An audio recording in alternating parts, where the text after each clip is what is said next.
Have you ever met someone who just seems to attract success effortlessly? Like they've tapped into some secret code the rest of us haven't quite figured out yet. I think we all know people like that. Well, today's deep dive might just hold the key. Oh, I'm intrigued. We're exploring Napoleon Hill's law of success and unlocking a powerful concept, the mastermind. The mastermind. That sounds a bit mysterious. It is, in a way, but also quite practical. Interesting. What's fascinating is that Hill, even back in the 1920s, was onto something that's still incredibly relevant today. Really? He was exploring the power of minds connecting, of collaborating to reach new heights, long before Silicon Valley made it trendy. That's a good point. And he didn't just talk about it. Hill illustrated his points with incredible examples, like the famous trio of Henry Ford, Thomas Edison, and Harvey Firestone. Ah, yes, I've heard of them. These guys weren't just captains of industry. They were close friends who took these annual retreats together. Really?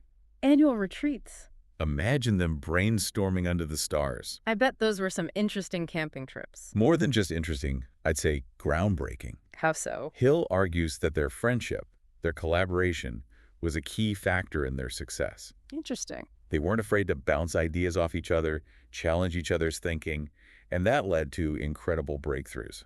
So you're saying the mastermind is all about collaboration? Okay, so they were friends, they hung out, they talked shop. What makes that a mastermind exactly? What's the secret sauce Hill identified? Now, I've definitely experienced that in the zone feeling Hill describes, but it's usually felt more, well, accidental. How can we make it intentional? How do we actually build a mastermind, not just stumble into one? Well, you've hit on a key point there. Have I? Yeah, because Hill didn't just want to tell stories about success. He wanted to give people a way to achieve it themselves. Ah, so like a blueprint for building your own mastermind. That's exactly it. And that's where he gets really insightful. He provides a sort of blueprint in law of success. Okay. Yeah. And it all starts with understanding the essential elements that make a mastermind tick. He doesn't leave us wondering, okay, cool concept, but now what? Right. He gives us the how-to guide. He does, and a pretty detailed one at that. All right, so spill the secrets. Yeah. What are these essential elements, these building blocks of a high-powered mastermind? Well, we've touched on a couple already. That shared purpose, that clear destination is crucial. But then Hill takes it a step further Further, how so? with this concept of genuine harmony. And he's very specific about what he means. It's more than just being on the same page about your goals, then. Yeah, it goes deeper than that, much more. Okay, I'm listening. Hill actually suggests starting a mastermind with a shared code of ethics. A code of ethics, really? It's about establishing a foundation of mutual respect, trust, and open communication right from the get-go. Interesting. It's almost like you're creating a mini constitution for how your group will interact and make decisions together. That's a great way to put it. It's about creating an environment where everyone feels safe to share their ideas, even the crazy ones.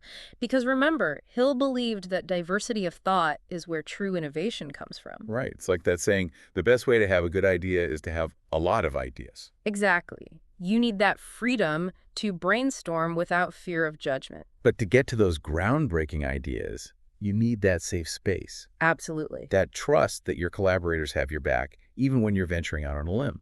And this leads to another crucial element Hill highlights: choosing the right collaborators. It's not just about assembling a group of brilliant minds. Because two geniuses might not always see eye to eye. Precisely. He actually suggests seeking out individuals with complementary skills and perspectives, not just similar ones. So it's like assembling a superhero team, each member with their unique powers and abilities that, when combined, become unstoppable. That's a great analogy. You want a diversity of strengths, not just a concentration of the same ones.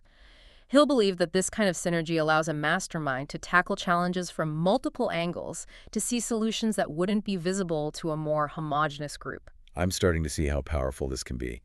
But I have to ask, this whole mastermind concept, it's not just for CEOs and inventors, right? Could a group of friends or family members or even colleagues working on a project tap into this? Absolutely not. It's for anyone, really. So what you're saying is, It's a universal principle. Yeah. Something that can be activated in any group that's united by a shared purpose and a commitment to harmony. so whether we're talking about a group of artists collaborating on a mural, Ex- a family working through a challenging decision, or even a study group prepping for exams, Precisely. those principles of shared purpose, genuine harmony, and complementary skills can make all the difference. They really can. Think about a time you achieved something great as part of a team. Like winning a championship. Well, that's certainly one example. But it could be anything, really. A Wow. time when the energy was palpable Ugh, and you felt unstoppable. I've totally felt that. What were the dynamics at play? What made that team click? I'm not sure I ever thought about it that way. I bet if you examine those situations, you'll find those core mastermind principles woven throughout. Wow. That's really making me think about some of my own experiences in a new light. There have definitely been times when I felt that kind of synergy. There you go. That sense of being part of something bigger than myself. Hill was really onto something with this concept. He didn't want us to wait for those moments to happen by chance, right? You're right. But how can we make it happen more intentionally? He wanted us to be intentional about creating them. But how? Give me the secrets. And that's where his insights become truly empowering. He believed that by understanding the principles of the mastermind, Right. Understanding is the first step. we could actively cultivate that energy in our lives, both professionally and personally. Okay, so it's not just about making more money, it's about improving all aspects of your life. Exactly. And he even goes so far as to say that the simple act of believing in this principle is the first step to activating it. Okay, so belief is key. I can get behind that. Yeah. But what are some practical steps we can take to put this into action? Well, let's say you want to create a mastermind for your new business venture. Okay, I like where this is going. Where do you start? Well, I guess the first step would be to... Hill suggests starting with clarity. Define your goals. What do you want to achieve with this mastermind? get organized, make a plan. I like it. Write it down, almost like a mission statement.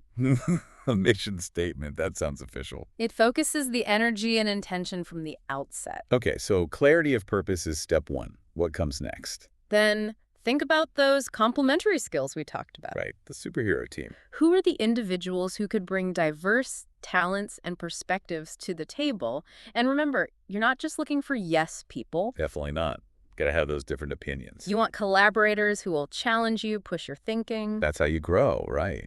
and help you see blind spots. Things I might have missed on my own. Exactly. That makes sense. But how do you go from identifying those potential collaborators to actually creating that environment of genuine harmony, Hill emphasizes? That's the million-dollar question, isn't it? It seems like it could be tricky, like herding cats. Hill had some advice for that, too.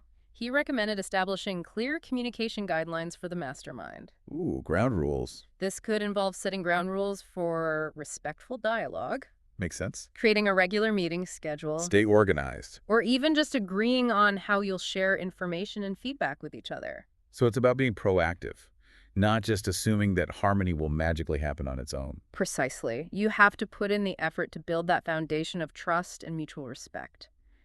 And here's another practical tip from Hill.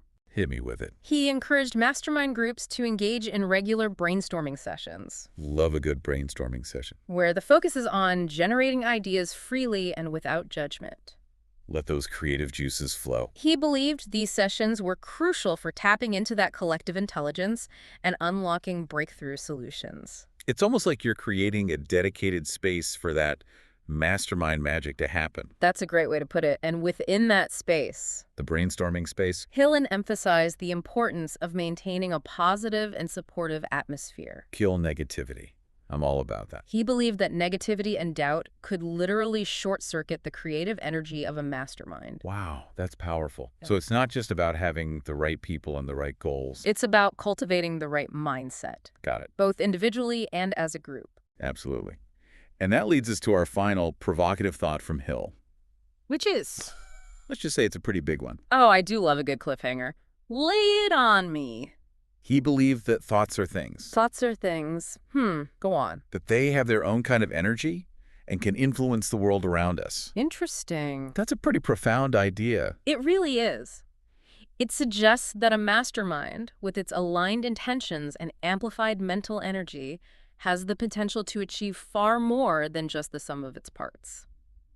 If Hill is right, and thoughts do have power, then imagine what we can accomplish when we harness that power collectively, collaboratively, Right. and with a shared vision for a brighter future. That's a pretty inspiring thought to end on. It seems like Hill is really onto something with this mastermind principle. I think so too. It's not just a feel-good concept. It's a practical framework for achieving greater success and fulfillment in all areas of life. It can be life-changing if you let it. So for anyone listening who's feeling that spark of inspiration, That's right. maybe it's time to start building your own mastermind and see what incredible things you can achieve together. I couldn't agree more. Thanks for having me. It's been a fascinating deep dive. And thank you for joining us for this deep dive into the power of the mastermind. Until next time, keep those minds collaborating, and who knows what amazing things you'll achieve.